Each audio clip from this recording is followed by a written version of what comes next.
Welcome to Doha, Qatar, Miss Alyssa Valdez. Thank you for waiting for us. Kumusta po ang ating biyahe, Agwan Sage? Good, it was good. It was good? Yes. Ano pong ilo-look forward natin ngayon? Oh, to meet all the Filipinos. Yeah, and all the volleyball players here in Qatar. Wow. So guys, abangan natin ha si Ms. Alyssa Valdez this coming September 5 and 6 dito sa Qatar Sports Club.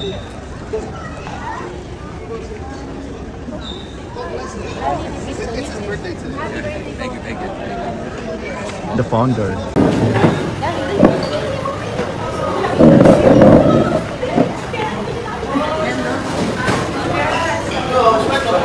Thank you for having us again.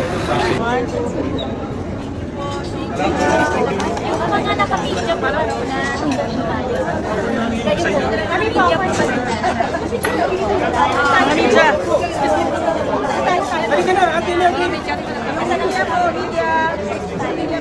what I really love about the sport, and I just want to say that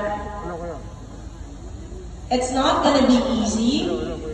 It's not something that a smooth sailing journey, but with the help of our coaches, the support of our embassy here in Qatar as well, and all the people behind this a very successful event, anything is possible. You can actually be sooner or later, you're gonna be the people who would be helping the younger generation reach for their dreams.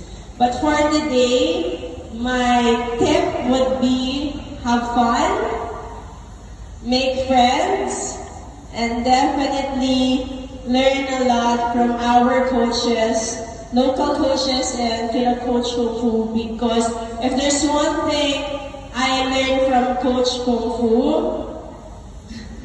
Coach Kung Fu was my coach when I was probably 20 years ago. So we're together na 20 years ago pa. 20 years ago na po.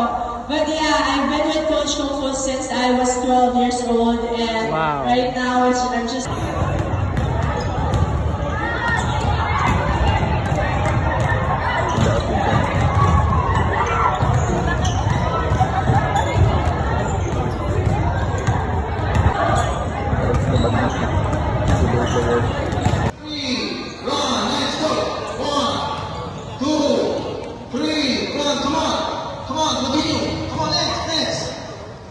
Run after run, come on.